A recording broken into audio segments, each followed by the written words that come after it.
maupun antisipasi pencurian ikan yang makin marak belakangan ini.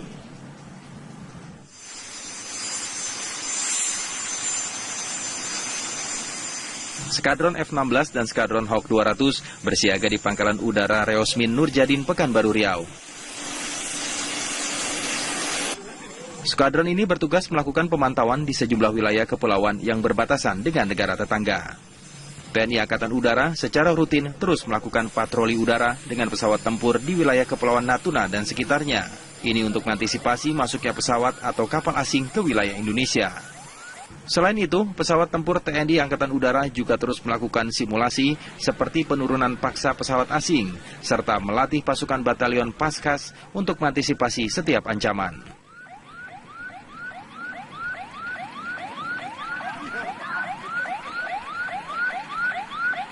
Kegiatan yang dilaksanakan ini adalah untuk kesiapsiagaan kita menghadapi kondisi yang terjelek atau kondisi darurat. Di Natuna kita sudah ada bagian masing-masing dalam peruntukan untuk kesiapan kita. Namun untuk pergerakan radius evakuasi kita sampai ke sana. Kemudian kita juga dipersiapkan berada di wilayah sesuai dengan base konsep yang dilaksanakan. Dari mulai Lanut Rusmin kita ada di tengah Sumatera, di Supadio ada di Pontianak, ada Lanut Supadio di Pontianak, yang mana semua perkuatan itu sudah diatur sedemikian rupa oleh pimpinan untuk kita mampu apabila terjadi kondisi emergensi. Termasuk juga ada base konsep di sana ada Lanut Pranai. Pesawat tempur dari Skadron 12 Reosmin Nurjadin Pekanbaru setiap hari terbang hingga perbatasan dengan Malaysia dan Kepulauan Natuna, serta dekat dengan wilayah konflik di Laut Cina Selatan. Dari Pekanbaru Riau, Muhammad Arifin, Firman Domo, TV One mengabarkan. Kembali bersama kami di Selamat Pagi Indonesia. Pemirsa, Indonesia memprotes keras tindakan kapal patroli Tiongkok yang menerobos dan membela kapal pencuri ikan Tiongkok di wilayah Indonesia. Menteri Kelautan dan Perikanan Susi Pujiastuti pun geram. Intervensi kapal Tiongkok tersebut diduga untuk mencegah petugas KKP menenggelamkan kapal Tiongkok pencuri ikan. Pelanggaran kapal Tiongkok terjadi pada tanggal 19 Maret lalu. Aksi sepihak tersebut dilakukan kapal patroli Tiongkok dilakukan di wilayah teritori Indonesia. Kapal patroli Tiongkok menabrakkan kapalnya ke kapal nelayan Tiongkok sehingga kapal Indonesia gagal menarik kapal Tiongkok. Indonesia mengancam akan membawa kasus tersebut ke Mahkamah Internasional. Pihak Kedutaan Besar Tiongkok telah dipanggil dan dimintai keterangan oleh Menteri Susi Pujiastuti. Secara tegas, Indonesia meminta agar Tiongkok tidak mengintervensi penegakan hukum di lautan Indonesia. Mewakili Duta Besar bahwa Indonesia, kami merasa Satgas 115 dan Kementerian Kelautan Perikanan merasa diintervensi upaya penegakan hukumnya. Semestinya pemerintah China bijaksana untuk tidak mengintervensi upaya penegakan hukum di Indonesia. Indonesia saat ini menerapkan kebijakan keras kepada kapal-kapal pencuri ikan. Seluruh kapal yang tertangkap akan ditenggelamkan, nelayan asing ditahan dan diusir, serta pelaku utama pencurian dijatuhi hukuman.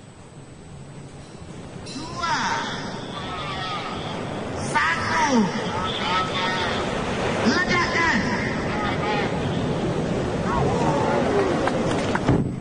Oh my God.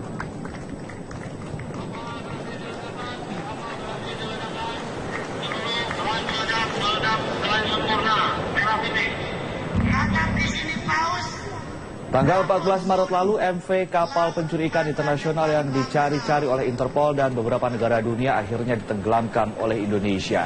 Kapal tersebut dikenal sebagai Raja Pencuri Ikan yang menjelajah wilayah perairan Norwegia hingga Argentina. Banyak kapal pencuri ikan dari berbagai negara yang mengalami nasib yang sama dengan MV Viking. Kebijakan keras ini membuat pencurian ikan di wilayah Indonesia menurun. Data dari Kementerian Perikanan dan Kelautan menunjukkan puluhan kapal ditangkap dan ditenggelamkan. Penenggelaman terbesar terjadi pada Agustus 2015, di mana 38 kapal ditenggelamkan di wilayah Sumatera dan Kalimantan. Kapal pencuri ikan berasal dari Thailand, Vietnam, Malaysia, dan Tiongkok, serta beberapa negara lainnya.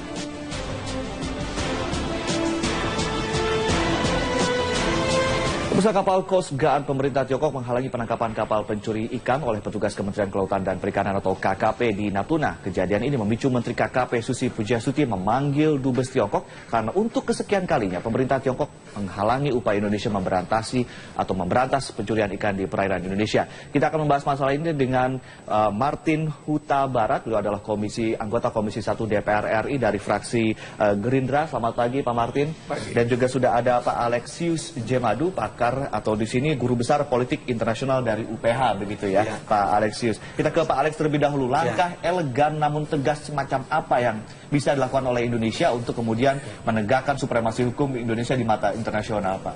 Ya, saya pikir langkah yang dilakukan oleh Menlu, Ibu Retno dan Ibu Susi sudah tepat ya.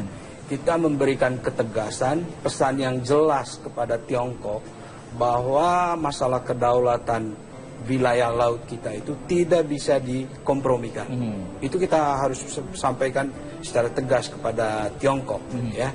Karena kalau kita memberi kesan kita lemah, dia akan mengulangi praktik yang sama dan itu tidak terlalu baik bagi wibawa Indonesia di ASEAN maupun di mata dunia. Oke, ada wacana katanya ini atau rekomendasi untuk dibawa ini ke Mahkamah Hukum Internasional. Anda setuju atau bagaimana? Ya, saya bisa mengerti kalau ada orang menyampaikan pesan itu. Tetapi mari kita menyelesaikan masalah ini secara proporsional. Nah, karena di satu pihak kita harus pahami konteks hubungan kita dengan Tiongkok dalam kerangka yang lebih luas. Ya. Tetapi tanpa mengurangi ketegasan kita untuk meyakinkan Tiongkok bahwa Anda tidak boleh melanggar kedaulatan kami. Karena ingat bahwa Indonesia itu adalah negara yang leading di ASEAN. Nah, hanya Indonesia yang bisa menjadi penengah di ASEAN karena 4 negara ASEAN yang lain itu adalah claimants. ASEAN ada 4. Vietnam, Filipina, Brunei Darussalam, Malaysia. Nah, Indonesia itu bukan claimant. Karena itu kita bisa mempunyai bargaining menjadi penengah di ASEAN. Nah, kita katakan kepada Tiongkok, look, Indonesia itu punya peran di ASEAN. Tapi kalau Anda ganggu kedaulatan kami, ini unacceptable. Kita tidak bisa terima ini. Anda harus menghormati kedaulatan kami supaya kami bisa berperan optimal dalam rangka menjaga stabilitas yang menjadi kebutuhan kita semua, termasuk Tiongkok juga. Jadi ke Mahkamah Hukum Internasional belum perlu atau bagaimana menurut Anda, Pak? Saya pikir jangan kita sampai ke sana dulu, tapi kita tetap tegas kepada Tiongkok untuk menghormati kedaulatan kita. Baik, kita ke Pak Martin. Pak Martin, ini juga DPR ada juga setelah menyuarakan kesepakatannya dengan setuju dengan ketegasan dari pemerintah Indonesia dan juga menyuarakan akan setuju membawa ini ke Mahkamah Hukum Internasional. Anda sendiri bagaimana menurut Anda?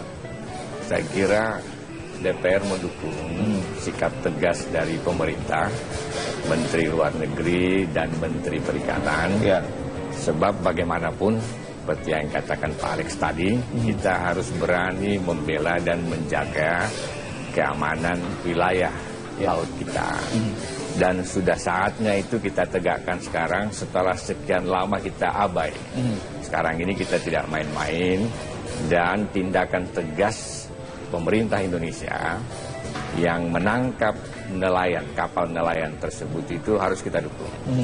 Kalau misalnya negara Tiongkok bersikeras untuk mempersoalkan penangkapan kapal tersebut, membawa 8 orang awak kapalnya ke Indonesia, kita tidak ragu untuk membawa ini ke Mahkamah Internasional. Artinya harus ada tahapan-tahapan terlebih dahulu sebelum menuju ke sana, begitu Pak Martin? Tetapi kalau sekiranya Tiongkok bisa menerima bahwa tindakan ini adalah bagian daripada tanggung jawab kita yang memiliki kewenangan dalam wilayah perairan itu, saya kira kita bisa selesaikan sebagai negara yang sama-sama bekerja sama dengan baik. Nah, tapi yang jelas ini bukan yang pertama kali Tiongkok melakukan ini. Belakangan ini mereka itu berusaha agresif di dalam armada penangkapan ikan. Jadi kalau kita lihat di peta tadi, jauh sekali sebenarnya dari daratan Cina ke perbatasan wilayah laut dengan Natuna. Jadi saya dengan kawan-kawan bulan lalu sudah datang ke Natuna, melihat bagaimana persiapan kita menghadapi adanya pencurian-pencurian ikan di laut oleh negara-negara. Salah satu yang sangat agresif tadi itu adalah Tiongkok ini. Jadi konteksnya pencurian laut, bukan pencaplokan wilayah begitu ya? Karena masalah yang dihadapi oleh negara-negara ASEAN adalah itu. Dan caranya nelayan Cina itu tidak satu-satu kapal, tapi kapal itu berkelompok. Dan beberapa kelompok itu ada yang spesial melakukan penangkapan ikan. Di belakangnya itu ada kapal yang mempersiapkan BBM-nya, ada penampungan ikannya, ada juga yang mempersiapkan bahan kebutuhannya, dan di belakangnya lagi adalah kapal tentara angkatan laut Tiongkok, sering disebut oleh mereka memang adalah Coast Guard. Pak Martin, sebentar, mungkin saya potong sebentar. Ini artinya pencurian yang katakanlah dilegalkan oleh negara lain terhadap negara lain, atau dalam hal inilah Indonesia. Nah, dari pihak DPR sendiri, apakah ada rekomendasi-rekomendasi khusus terkait hal ini, Pak? Kita hanya mendukung pemerintah melakukan tindakan tegas terhadap kapal siapapun, nelayan dari negara pun yang masuk ke wilayah kita. Kita harus tangkap, kita harus betul lakukan penegakan hukum di laut. Jadi sekarang ini kita lagi sedang memperkuat Bakamla kita, Badan Keamanan Laut kita. Nah, jadi nanti baru di belakangnya Angkatan Laut ya.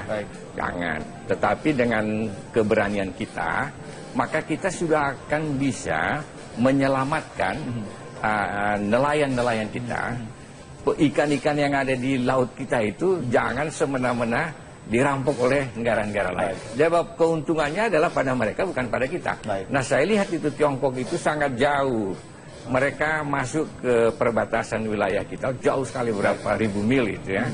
Nah, karena mereka sangat agresif untuk melakukan penangkapan ikan, bahkan kalau perlu melanggar kepada wilayah perairan negara-negara lain. Termasuk ini yang kita alami sekarang ini. Kita ke Pak Alex. Pak Alex, kalau kita lihat kan memang Indonesia bersikuku bahwa memang mereka masuk ke zona ekonomi eksklusif kita. Tapi kemudian Tiongkok juga bersikuku mereka masuk ke daerah traditional fishing. Apakah memang ada kerjasama agreement antara Indonesia dengan Tiongkok mengenai traditional fishing ini sehingga mereka dengan seenaknya masuk untuk ambil ikan? Ya, sejauh yang saya tahu tidak ada perjanjian itu dengan Indonesia. Karena itu protes yang kita lakukan itu sangat tepat, appropriate, dan kita harus menunjukkan sikap ketegasan kepada pemerintah Tiongkok ini karena saya mengikuti terus perkembangan Laut Cina Selatan ini. Ada kecenderungan dari Tiongkok itu untuk menggunakan kekuatan militer, untuk menggunakan kekuatan koersif, untuk memaksa negara-negara lain itu ikut kemauan dia. Dan ini bagi Indonesia tidak bisa diterima.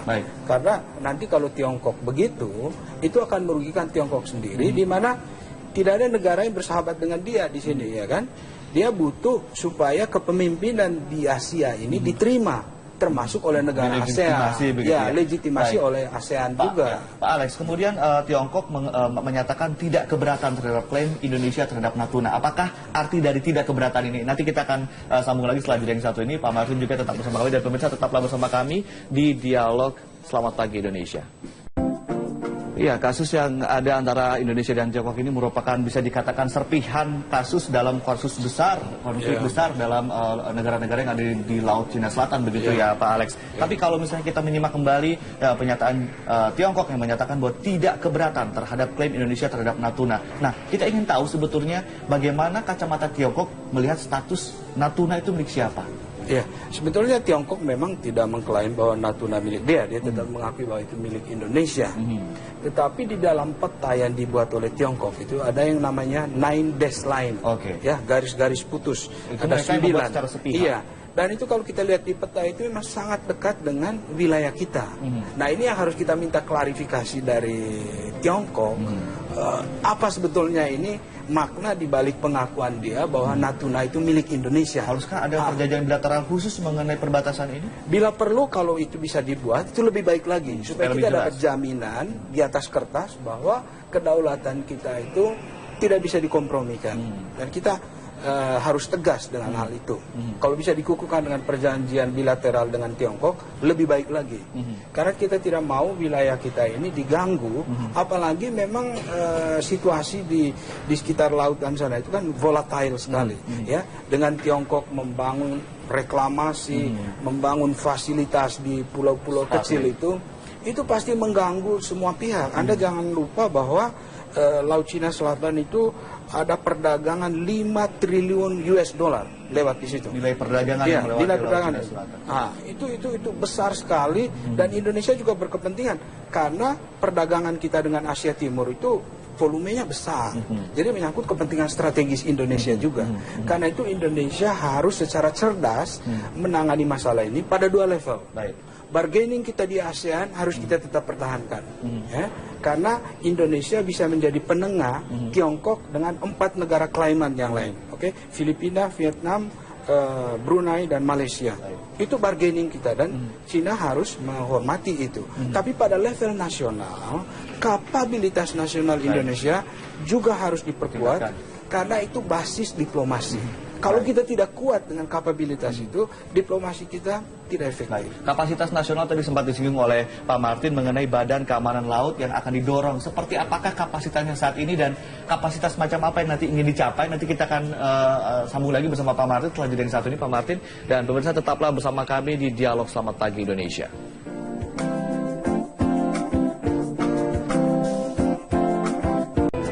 Ya, terkait dengan bargaining position Indonesia di mata dunia, tadi juga ada satu komposisi atau satu indikator yang harus diperkuat, begitu namanya BAKAM lain, kapasitas nasional yang harus diperkuat.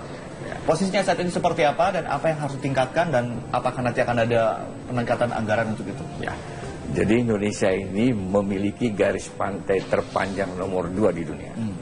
Nah, kita kan menyerahkan urusan keamanan menjaga pantai kita itu kepada BAKAMLA, Badan Keamanan Laut. Ini baru berusia 1 tahun. Baik. Sebelumnya ini hanya koordinator-koordinator dari antara lembaga kementerian yang ada. Sekarang ini tugas BAKAMLA lah ke depan yang akan menjaga pantai kita, perairan kita.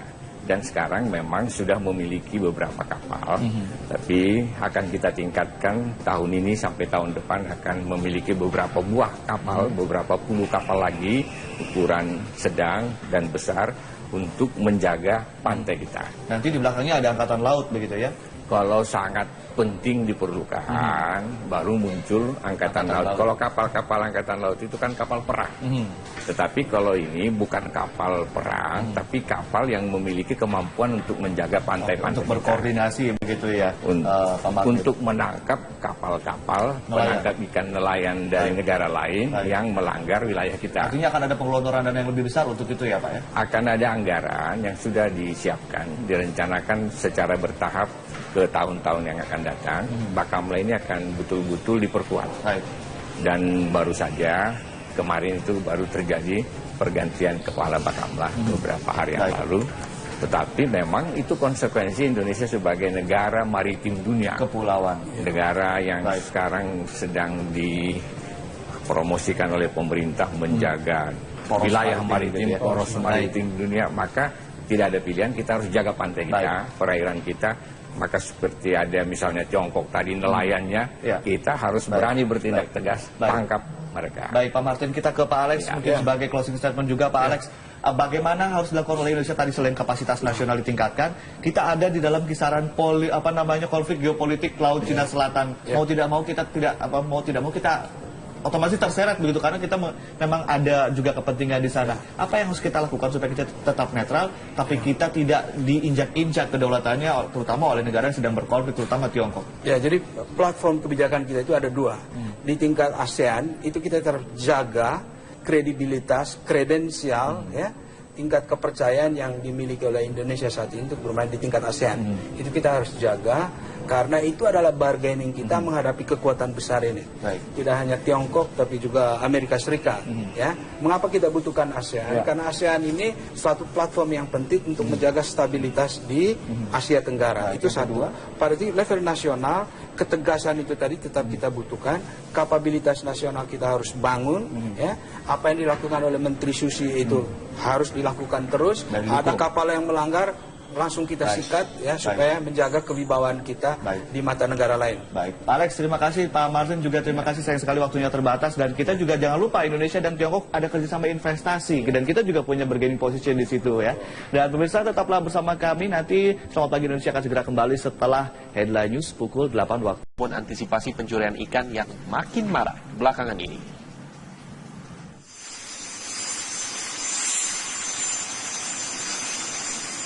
Skadron F-16 dan Skadron Hawk 200 bersiaga di Pangkalan Udara Reosmin Nurjadin, Pekanbaru Riau.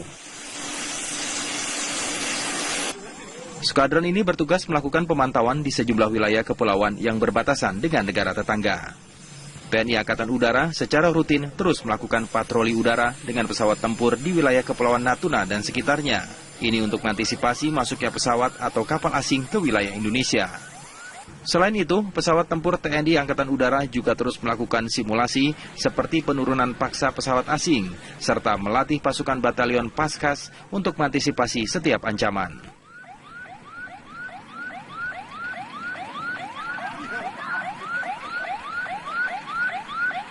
Kegiatan yang dilaksanakan ini adalah untuk kesiapsiagaan kita menghadapi kondisi yang terjelek atau kondisi darurat.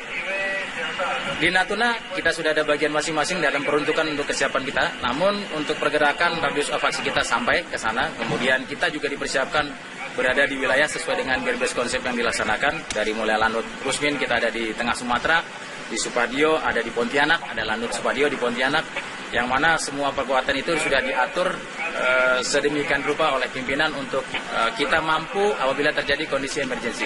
Termasuk juga ada base konsep di sana ada Lanut Pranai. Pesawat tempur dari Skadron 12 Reosmin Nurjadin Pekanbaru setiap hari terbang hingga perbatasan dengan Malaysia dan Kepulauan Natuna, serta dekat dengan wilayah konflik di Laut Cina Selatan. Dari Pekanbaru Riau, Muhammad Arifin, Firman Domo, TV One mengabarkan. Kembali bersama kami di Selamat Pagi Indonesia. Pemirsa, Indonesia memprotes keras tindakan kapal patroli Tiongkok yang menerobos dan membela kapal pencuri ikan Tiongkok di wilayah Indonesia. Menteri Kelautan dan Perikanan Susi Pujiastuti pun geram. Intervensi kapal Tiongkok tersebut diduga untuk mencegah petugas KKP menenggelamkan kapal Tiongkok pencuri ikan. Pelanggaran kapal Tiongkok terjadi pada tanggal 19 Maret lalu. Aksi sepihak tersebut dilakukan kapal patroli Tiongkok dilakukan di wilayah teritori Indonesia. Kapal patroli Tiongkok menabrakan kapalnya ke kapal nelayan Tiongkok sehingga kapal Indonesia gagal menarik kapal Tiongkok. Indonesia mengancam akan membawa kasus tersebut ke Mahkamah Internasional. Pihak Kedutaan Besar Tiongkok telah dipanggil dan dimintai keterangan oleh Menteri Susi Pujiastuti. Secara tegas, Indonesia meminta agar Tiongkok tidak mengintervensi penegakan hukum di lautan Indonesia. Mewakili Duta Besar bahwa Indonesia, kami merasa Satgas 115 dan Kementerian Kelautan Perikanan merasa diintervensi upaya penegakan hukumnya. Semestinya pemerintah China bijaksana untuk tidak mengintervensi upaya penegakan hukum di Indonesia. Indonesia saat ini menerapkan kebijakan keras kepada kapal-kapal pencuri ikan. Siapa? Ya, sebetulnya Tiongkok memang tidak mengklaim bahwa Natuna milik dia tetap mengakui bahwa itu milik Indonesia. Tetapi di dalam peta yang dibuat oleh Tiongkok itu ada yang namanya 9 dash line, ya, garis-garis putus. Itu ada 9. Iya. Dan itu kalau kita lihat di peta itu memang sangat dekat dengan wilayah kita. Nah, ini yang harus kita minta klarifikasi dari Tiongkok. Apa sebetulnya ini makna dibalik pengakuan dia bahwa Natuna itu milik Indonesia? Haruskah ada perjanjian bilateral khusus mengenai perbatasan ini? Bila perlu, kalau itu bisa dibuat, itu lebih baik lagi. Supaya kita dapat jaminan di atas kertas bahwa kedaulatan kita itu tidak bisa dikompromikan. Dan kita harus tegas dengan hal itu. Kalau bisa dikukuhkan dengan perjanjian bilateral dengan Tiongkok, lebih baik lagi. Karena kita tidak mau wilayah kita ini diganggu, apalagi memang situasi di sekitar lautan sana itu kan volatile sekali. Ya, dengan Tiongkok membangun reklamasi, membangun fasilitas di pulau-pulau kecil itu pasti mengganggu semua pihak. Anda jangan lupa bahwa Laut Cina Selatan itu ada perdagangan 5 triliun US dollar lewat di situ. Nilai perdagangan Iya, yang lewat nilai di Laut perdagangan. Cina Selatan. Itu besar sekali dan Indonesia juga berkepentingan karena perdagangan kita dengan Asia Timur itu volumenya besar. Jadi menyangkut kepentingan strategis Indonesia juga. Karena itu Indonesia harus secara cerdas menangani masalah ini pada 2 level. Baik. Bargaining kita di ASEAN harus kita tetap pertahankan, ya, karena Indonesia bisa menjadi penengah Tiongkok dengan 4 negara klaiman yang lain, oke, Filipina, Vietnam, Brunei dan Malaysia. Itu bargaining kita dan Cina harus menghormati itu. Tapi pada level nasional, kapabilitas nasional Indonesia juga harus diperkuat karena itu basis diplomasi. Kalau kita tidak kuat dengan kapabilitas itu, diplomasi kita tidak efektif. Kapasitas nasional tadi sempat disinggung oleh Pak Martin mengenai Badan Keamanan Laut yang akan didorong. Seperti apakah kapasitasnya saat ini dan kapasitas macam apa yang nanti ingin dicapai? Nanti kita akan sambung lagi bersama Pak Martin setelah jeda yang satu ini, Pak Martin. Dan pemirsa tetaplah bersama kami di Dialog Selamat Pagi Indonesia.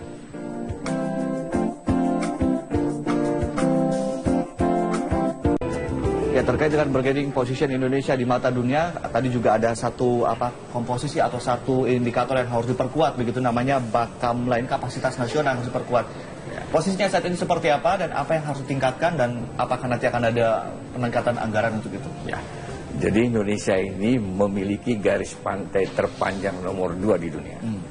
Nah, kita kan menyerahkan urusan keamanan menjaga pantai kita itu kepada BAKAMLA, Badan Keamanan Laut. Ini baru berusia 1 tahun. Baik.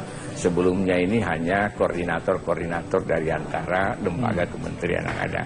Sekarang ini tugas BAKAMLA lah ke depan yang akan menjaga pantai kita, perairan kita. Dan sekarang memang sudah memiliki beberapa kapal, tapi akan kita tingkatkan tahun ini sampai tahun depan akan memiliki beberapa buah kapal, beberapa puluh kapal lagi, ukuran sedang dan besar, untuk menjaga pantai. Ada penampungan ikannya, ada juga yang mempersiapkan bahan kebutuhannya, dan di belakangnya lagi adalah kapal tentara Angkatan Laut Tiongkok. Sering disebut oleh mereka memang adalah Coast Guard. Baik, ya. Pak Martin, sebentar, mungkin saya potong sebentar. Ini artinya pencurian yang katakanlah dilegalkan oleh negara lain terhadap negara lain, atau dalam hal inilah Indonesia. Nah, dari pihak DPR sendiri, apakah ada rekomendasi-rekomendasi khusus terkait hal ini, Pak? Kita hanya mendukung pemerintah melakukan tindakan tegas terhadap kapal siapapun. Nelayan dari negara pun yang masuk ke wilayah kita, kita harus tangkap. Kita harus betul lakukan penegakan hukum di laut. Jadi sekarang ini kita lagi sedang memperkuat BAKAMLA kita, Badan Keamanan Laut kita. Nah, jadi nanti baru di belakangnya Angkatan Laut ya. Jangan. Tetapi dengan keberanian kita, maka kita sudah akan bisa menyelamatkan nelayan-nelayan kita. Ikan-ikan yang ada di laut kita itu jangan semena-mena dirampok oleh negara-negara lain. Sebab keuntungannya adalah pada mereka, bukan pada kita. Nah, saya lihat itu Tiongkok itu sangat jauh. Mereka masuk ke perbatasan wilayah kita, jauh sekali, berapa ribu mil itu ya. Nah, karena mereka sangat agresif untuk melakukan penangkapan ikan, bahkan kalau perlu melanggar kepada wilayah perairan negara-negara lain. Termasuk ini yang kita alami sekarang ini. Kita ke Pak Alex. Pak Alex, kalau kita lihat kan memang Indonesia bersikuku bahwa memang mereka masuk ke zona ekonomi eksklusif kita. Tapi kemudian Tiongkok juga bersikuku mereka masuk ke daerah traditional fishing. Apakah memang ada kerjasama agreement antara Indonesia dengan Tiongkok mengenai traditional fishing ini sehingga mereka dengan seenaknya masuk untuk ambil ikan? Ya, sejauh yang saya tahu tidak ada perjanjian itu dengan Indonesia. Karena itu protes yang kita lakukan itu sangat tepat, ya, appropriate, dan kita harus menunjukkan sikap ketegasan kepada pemerintah Tiongkok ini karena saya mengikuti terus perkembangan Laut Cina Selatan ini. Ada kecenderungan dari Tiongkok itu untuk menggunakan kekuatan militer, ya, untuk menggunakan kekuatan koersif, ya, untuk memaksa negara-negara lain itu ikut kemauan dia. Dan ini bagi Indonesia tidak bisa diterima. Karena nanti kalau Tiongkok begitu, itu akan merugikan Tiongkok sendiri, di mana tidak ada negara yang bersahabat dengan dia di sini, ya kan?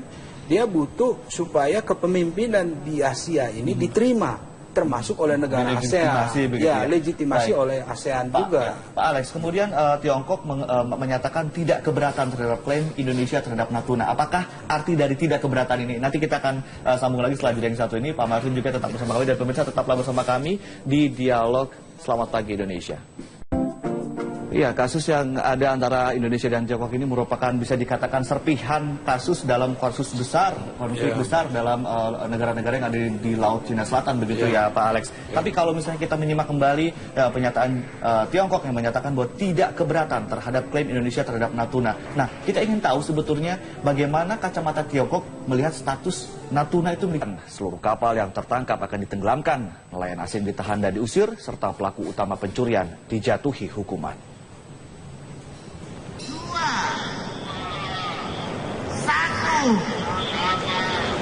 Ledakan. Oh my God.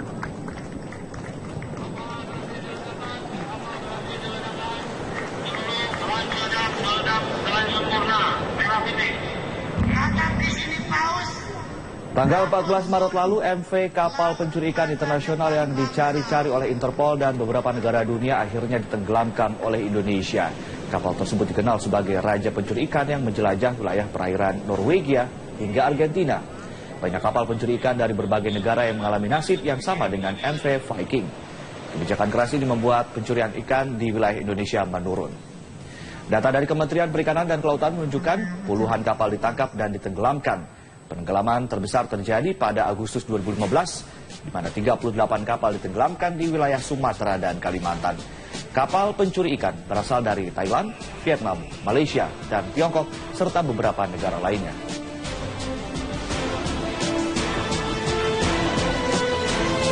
Pemirsa, kapal Coast Guard pemerintah Tiongkok menghalangi penangkapan kapal pencuri ikan oleh petugas Kementerian Kelautan dan Perikanan atau KKP di Natuna. Kejadian ini memicu Menteri KKP Susi Pujiastuti memanggil Dubes Tiongkok karena untuk kesekian kalinya pemerintah Tiongkok menghalangi upaya Indonesia memberantas pencurian ikan di perairan Indonesia. Kita akan membahas masalah ini dengan Martin Huta Barat. Beliau adalah anggota Komisi 1 DPR RI dari fraksi Gerindra. Selamat pagi Pak Martin. Pagi. Dan juga sudah ada Pak Alexius Jemadu, pakar atau di sini guru besar politik internasional dari UPH, begitu ya, Pak Alexius. Kita ke Pak Alex terlebih dahulu. Langkah elegan namun tegas semacam apa yang bisa dilakukan oleh Indonesia untuk kemudian menegakkan supremasi hukum Indonesia di mata internasional, Pak?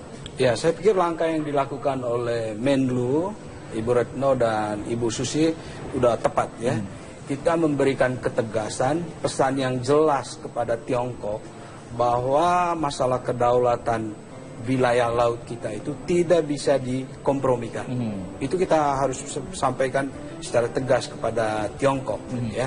Karena kalau kita memberi kesan kita lemah, dia akan mengulangi praktik yang sama dan itu tidak terlalu baik bagi wibawa Indonesia di ASEAN maupun di mata dunia. Oke, ada wacana katanya ini atau rekomendasi untuk dibawa ini ke Mahkamah Hukum Internasional. Anda setuju atau bagaimana? Ya, saya bisa mengerti kalau ada orang menyampaikan pesan itu. Tetapi mari kita menyelesaikan masalah ini secara proporsional. Nah, karena di satu pihak kita harus pahami konteks hubungan kita dengan Tiongkok dalam kerangka yang lebih luas. Ya. Tetapi tanpa mengurangi ketegasan kita untuk meyakinkan Tiongkok bahwa Anda tidak boleh melanggar kedaulatan kami. Karena ingat bahwa Indonesia itu adalah negara yang leading di ASEAN. Nah, hanya Indonesia yang bisa menjadi penengah di ASEAN, karena 4 negara ASEAN yang lain itu adalah claimants. ASEAN ada 4. Vietnam, Filipina, Brunei Darussalam, Malaysia. Nah, Indonesia itu bukan claimant. Karena itu kita bisa mempunyai bargaining menjadi penengah di ASEAN. Nah, kita katakan kepada Tiongkok, look, Indonesia itu punya peran di ASEAN. Tapi kalau Anda ganggu kedaulatan kami, ini unacceptable.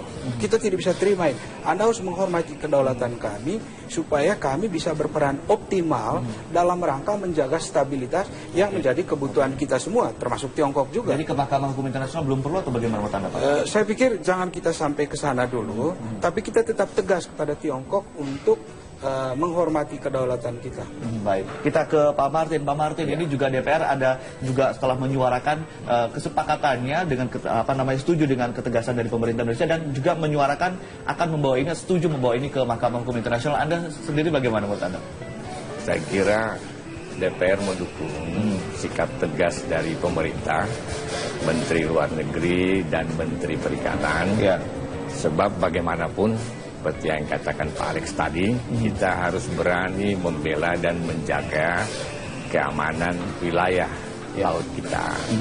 Dan sudah saatnya itu kita tegakkan sekarang setelah sekian lama kita abai. Sekarang ini kita tidak main-main dan tindakan tegas pemerintah Indonesia yang menangkap nelayan, kapal nelayan tersebut itu harus kita dukung. Kalau misalnya negara Tiongkok bersikeras untuk mempersoalkan penangkapan kapal tersebut, membawa 8 orang awak kapalnya ke Indonesia, kita tidak ragu untuk membawa ini ke Mahkamah Internasional. Artinya harus ada tahapan-tahapan terlebih dahulu sebelum menuju ke sana, begitu Pak Martin. Tetapi kalau sekiranya Tiongkok bisa menerima bahwa tindakan ini adalah bagian daripada tanggung jawab kita yang memiliki kewenangan dalam wilayah perairan itu, saya kira kita bisa selesaikan sebagai negara yang sama-sama bekerja sama dengan baik. Nah, tapi yang jelas ini bukan yang pertama kali Tiongkok melakukan ini. Belakangan ini mereka itu berusaha agresif di dalam armada penangkapan ikan. Jadi kalau kita lihat di peta tadi, jauh sekali sebenarnya dari daratan Cina ke perbatasan wilayah laut dengan Natuna. Jadi saya dengan kawan-kawan bulan lalu sudah datang ke Natuna, melihat bagaimana persiapan kita menghadapi adanya pencurian ikan di laut oleh negara-negara. Salah satu yang sangat agresif tadi itu adalah Tiongkok ini. Jadi konteksnya pencurian laut, bukan pencaplokan wilayah, begitu ya? Karena masalah yang dihadapi oleh negara-negara ASEAN adalah itu. Dan caranya nelayan Cina itu tidak satu-satu kapal, tapi kapal itu berkelompok. Dan beberapa kelompok itu ada yang spesial melakukan penangkapan ikan. Di belakangnya itu ada kapal yang mempersiapkan BBM-nya.